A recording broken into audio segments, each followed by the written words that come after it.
We hear it all the time. You have to let yourself feel the feelings. You have to allow the emotions to come and allow yourself to experience it. Okay, I hear that, but what does that actually mean? As Gen X, women and men, Gen X, we were taught to suppress our emotions, to toughen up, to suck it up, put on our big girl, big boy panties and move on, not to wallow, right? Today, today's video is not about a lesson that I've learned in the past. It's actually something that I am wrestling with right now. Because yesterday, someone that I love died. My beloved fur niece passed away. Her name was Kaiser. We affectionately called her Kaiserine. And she passed yesterday morning, and I cried a lot. And I know that we're supposed to just sort of like let the feelings come and experience them. But at the same time, how do you do that when life still expects us to keep going? I was very, very weepy and cried very, very easily yesterday, but I still had emails to answer and work to do and meals to make, and life keeps coming. So today I want to explore, how are we supposed to let ourselves feel the feelings? I especially had this like little voice going on in the back of my head that kept saying, why do you feel this sad? She wasn't even your dog. Do you really get to be this sad? Is this your sadness to have? So that's what I'm going to explore with you today. So Kaiser, yes, she passed yesterday morning. She is a little teddy bear dog. She was over 16 years old. She was going to be 17 September 3rd. I've known her since she was a puppy. She belongs to my brother, my sister-in-law, and my nephews. So she's been around since my nephews were little boys. So she's grown up along with them. I feel very privileged and honored that I was able to be here, that I'm here in the home during this last season of her life. She was the alpha dog of the house. She's got two siblings, Coco and Scotty. We called her the union leader because she would like wrangle up the troops. Like when it was time for meals, she would wrangle the troops to come tell us that it was time to eat. And was just a very amazing, special dog. In the later years, I noticed, I've noticed it most recently, that the other two dogs, that Scotty and Coco, even though Kaiser is the alpha, and she remained the alpha to her dying day, but Coco and Scotty seemed to respect that she was slowing down. So when we would go for walks, they would slow down to her pace so she could keep up. And when she had trouble like getting up the steps to get up to the deck, Scotty would like go behind her and like nudge her up and help her until one of us would see to kind of carry her up the steps, which is what we did towards the end. But Kaiser, we weren't a pet family. My brother had never had a pet growing up. We had never had pets growing up. So this was, their first pet. My sister-in-law was someone who said she would never, ever have animals in the house. She's got a gorgeous, gorgeous home, and she never, wanted that to be like damaged by pets or animals. But then along came Kaiser, is a cute little Oreo cookie looking little teddy bear dog. She made us a pet loving family. And a couple months ago, I shared on this channel the experiences that I had dog sitting her and her siblings. My first experience ever taking care of dogs or animals all on my own ever in my life. And I did it for a couple of weeks. And I shared with you how transformative the experience was for me. And it cracked my heart wide open. And it showed me my strengths, my capacity for love and care, and gave me a little peek into what I would have been like as a mom. So there was a lot of takeaways from that experience. I told my mother yesterday that I guess I can't I guess I can't say I'm not a dog person anymore. That's just something just I always said. I'm not really a dog person, but Kaiser changed that. She led the way to changing that. She turned us into a pet loving family. But what's interesting, like I knew this was coming. We've known that obviously because Kaiser's advanced age, we knew it was coming.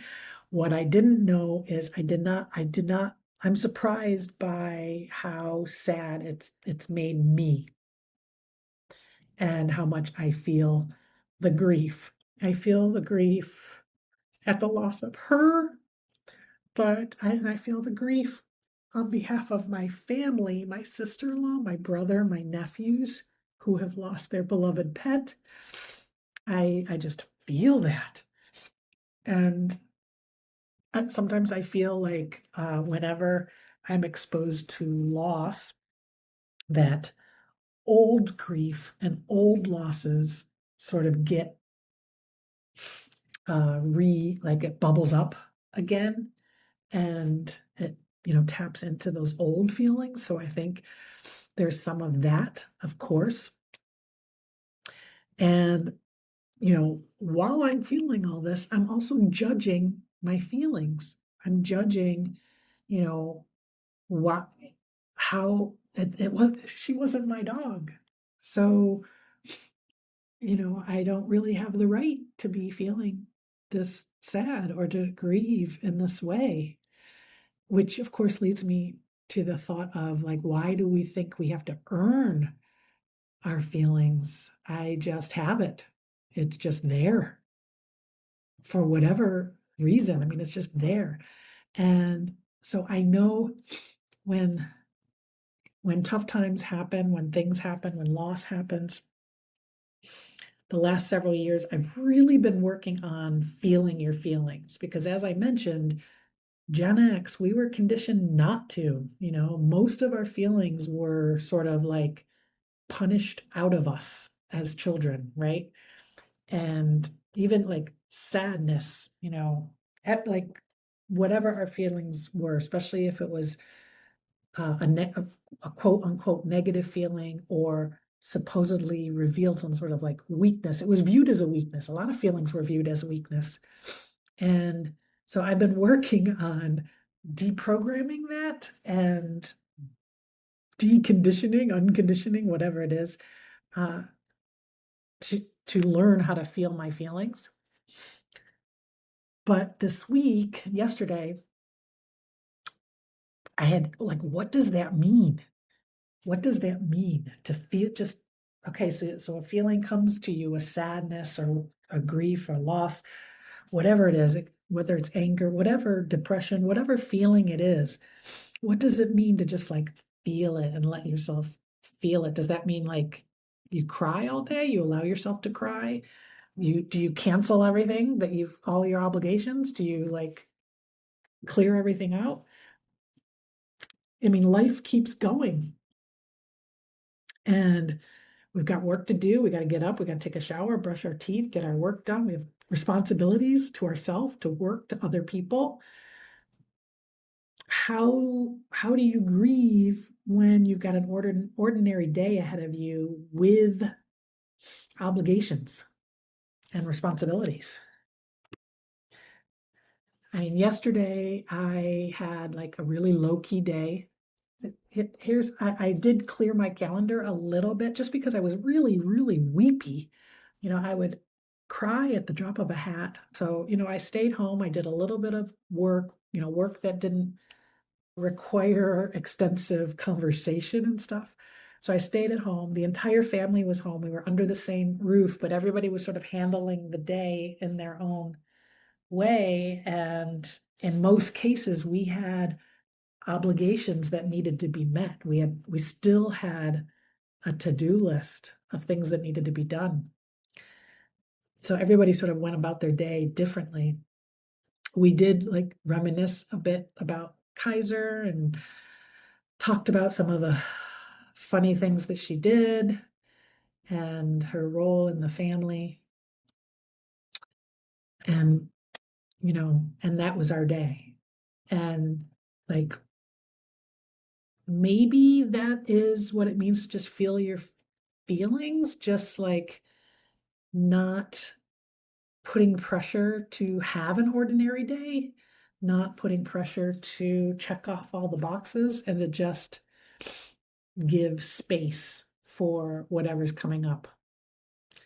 I think it's about, all right, so here, not necessarily a lesson, but a thought, and what I'm sort of exploring in real time right now as I'm wrestling with these feelings and thoughts. It maybe feeling your feelings means creating a container for them, not in a suppressive kind of way. I mean, in a creating space and safety for it, to allow yourself to let those feelings bubble up in whatever way that they're demanding. Maybe they have somewhere they need to go. Maybe it means journaling, listening to music, going for a walk, calling a friend, watching a sad movie, letting yourself cry, or just sitting quietly, sleeping. Maybe that's what feeling your feelings is to make sure that you're giving it protected space, and that inside that space you're not judging the feeling, which is what I'm trying to untangle now. So I'm trying to stop judging my feelings about what I should or shouldn't. Regardless, I mean, yes, other people's grief is worse than mine in this situation, but that's really got nothing to do with my grief, and no judgment around, well, this isn't a big enough loss to warrant sadness and grief. Like, those thoughts are just not helpful. So I think maybe within that safe space, just letting the feeling just exist without defending it in some way. As I mentioned, I don't have the answers yet. I'm working on it in real time. If you have any thoughts, I've never lost a beloved animal. This is my first time, and I was telling my sister-in-law that the additional gift that Kaiser gave us is she taught us, she really led the way with her end of life. I'm not going to get into the details, but she just made it really, really clear how she wanted things to proceed.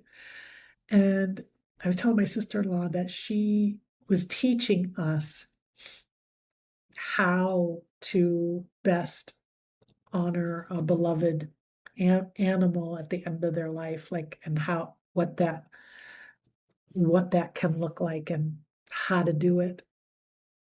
She was teaching us right up to the last moments. Oh,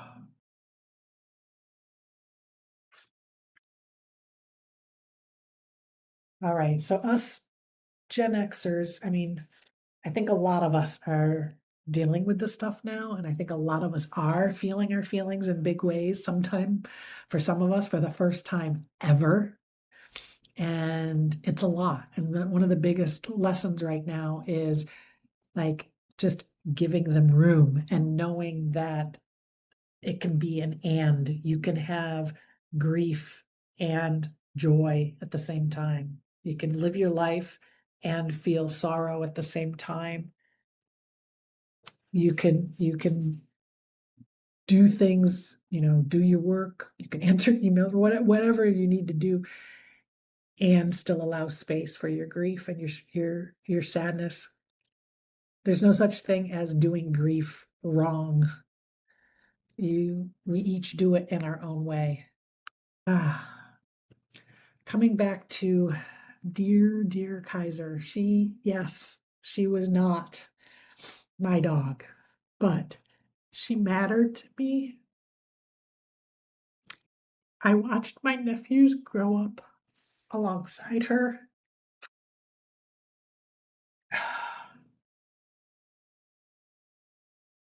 She changed our entire family, extended family. My parents, who also, never had pets with us, have both, they're long distance, they're far away, and they still were very, very deeply affected by this loss.